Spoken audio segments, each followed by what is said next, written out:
সমুদ্রে, জানি না যাব কদ্দূরে এখনো।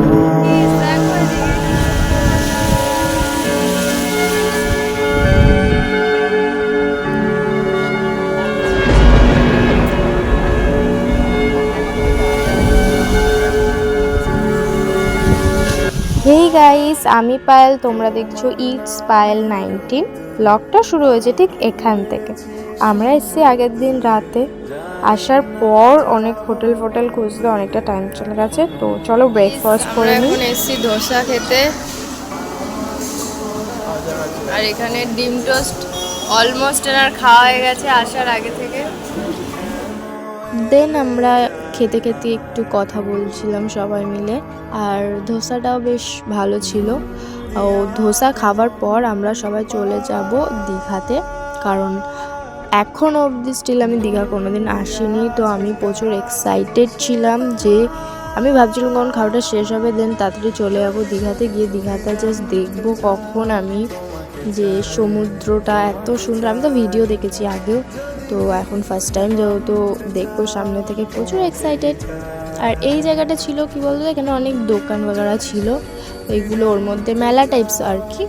আর দীঘার সমুদ্রের পাড়েও এইগুলো আইসক্রিমের দোকান, বেলুন আর পিয়ারা মাখা, এগুলো অনেক কিছু রয়েছিল। তো সেগুলোও দেখতে পাবে আমি কি কি করেছি। আর এই হচ্ছে আমাদের দীঘা। উফ, সেই গাইস, সেই লেগেছে, সেই লেভেলের। আমি তো আবার যেতে চাই। তো তোমরা পুরো ব্লগটা দেখো, ওখানে খুব মজা পাবে। তোমরা লাস্ট অবধি দেখলে বুঝতে পারবে আমরা কি কি করেছি ওখানে গিয়ে। আমরা গেছিলাম নিউ টাউন থেকে গাড়ি করে হাওড়া, দেন আমাদের ট্রেন ছিল হাওড়া থেকে 6:30টার দিকে। তো ট্রেন ছাড়তে 7:45 এরকম বাজিয়ে দিয়েছিল। তারপরে গিয়ে পৌঁছায় 11:15টার সময়। সেদিন এত বৃষ্টি হচ্ছে রাত্রিবেলা, আমরা রুম বুকিংও করে যাইনি, ভেবেছিলাম পেয়ে যাব, আর ভুল টাইমে গেছি। সকালবেলা 9:30 কি 9টার দিকে, মানে বেশিরভাগ হোটেলেই চেক আউট হয়, তো সেই টাইমটায় ঢুকলেই ভালো হয়। আমরা পুরো ভুল টাইমে গেছি, ফার্স্ট টাইম গিয়ে এখন বুঝতে পেরেছি। তো রুম খুঁজতে খুঁজতে 2টো বেজে যায়, খাওয়া দাওয়া করতে করতে আমাদের 3:30 বেজে যায়। দেন আমি ওর জন্য কোনো ক্লিপ নিইনি, সকালবেলাটাই আমরা পুরো ভিডিওটাই আমি ভাবলাম সকালে করব।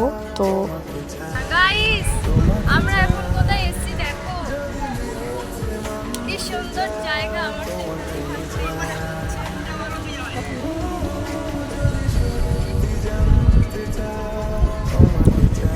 তারপর আমরা একটা পেয়ারা মাখার দোকান দেখে ওখানে চলে গেলাম, ভাবলাম খেতে খেতে আরও এনজয়মেন্টটা ভালো হবে। তো ওখানে গিয়ে আমরা পেয়ারা মাখা নিয়ে তারপরে চলে এসেছিলাম, পাড়ে বসে বসে দেখছিলাম আর খাচ্ছিলাম, বেশ ভালো লাগছিল। এরপর আমি বলছিলাম যে আমাকে আগে একটা দাও, তো আমি একটা টেস্ট করে দেখি কেমন বানিয়েছে। তো খাওয়ার পর আমরা চলে যাই স্নান করতে গিয়ে যখন একটু জলটা কমে গেছিলো, বালিটা যখন সরে এসেছিলো, তখন আমি একটু গেলাম। আমার ভয় লাগছিল, যদিও বা জলে আমার খুব ভয় লাগে। তো ফার্স্ট দিন এরকমই আমার, তাও একটু সাহস করে একটু যাচ্ছিলাম, গিয়ে একটু লাফালাফি এই মজা করছিলাম আর কি, বেশ ভালো লাগছিল। আর 2-3 ঘন্টা এরকম আমার কেটে যায় এই করে করে। দেন তারপরে একটু স্নান ফান করার পর দেখলাম একটু বিকেল হয়ে এসছে, প্রায় 4টে বেজে গেছে। তো তারপরে আমরা চলে যাই রুমের উদ্দেশ্যে, কারণ খাওয়া দাওয়া করতে হবে, দুপুরে কিছু খাওয়া হয়নি। তারপরে আমরা চলে গেলাম একটা হোটেলে, গিয়ে অনুষ্কা হোটেল ছিল এটা, আমার নামটা মনে আছে কারণ এখানে খাওয়া দাওয়া বেশ ভালো। তো খাওয়া দাওয়ার পর বিকেলে আবার চলে এসেছিলাম এখানে, ড্রেস চেঞ্জ করে একবারে ফ্রেশ হয়ে। বিকেলের ওয়েদারটা দেখো, জলটা ঠিক কতটা নেমে গেছে, পুরো একদম বালি অর্ধেক চলে এসছে এই সাইডটায়, পুরো জল নেমে পুরো বালি দেখা যাচ্ছিলো ওখান থেকে। তো ওয়েদারটা খুব সুন্দর ছিল, আমরা একটু টাইম কাটালাম সবাই মিলে। তারপর আমরা রুমে গিয়ে রেডি হই ওল্ড দীঘা যাওয়ার জন্য। তো ওল্ড দীঘায় গিয়ে এত ঢেউ দিচ্ছিল, মানে কি বলবো, পুরো গায়ে চলে এসেছিলো। আমরা তো জাস্ট এই সাইডটায় ছিলাম, ওপরটায়, যেহেতু নামা ওখানে যাবেই না, যে নামবে সে টাটা বাই বাই।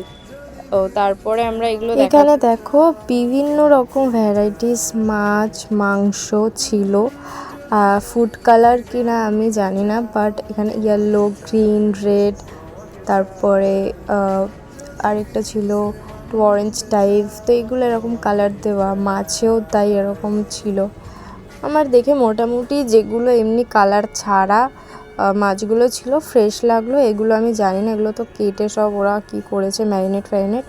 তো অক্টোপাসটা আমাদের যারা গেছিলাম আমাদের মধ্যে একজনের খুব ট্রাই করার খুব ইচ্ছা ছিল তার, তো তার জন্য আমাদের নিতে হয়েছিল। তো আমিও একটু ট্রাই করেছি, যেটা খাওয়ার ইচ্ছা ছিল না যদিও বা খাওয়ার আগে অবধি, বাট ট্রাই করলাম, বেশ ভালো ছিল। চিংড়ি, অক্টোপাস আর লোটে আর পমফ্রেটটা নিয়েছিলাম। আর পার্ট 2 দেখার জন্য তোমরা সাবস্ক্রাইব আর লাইক করে দাও। নেক্সট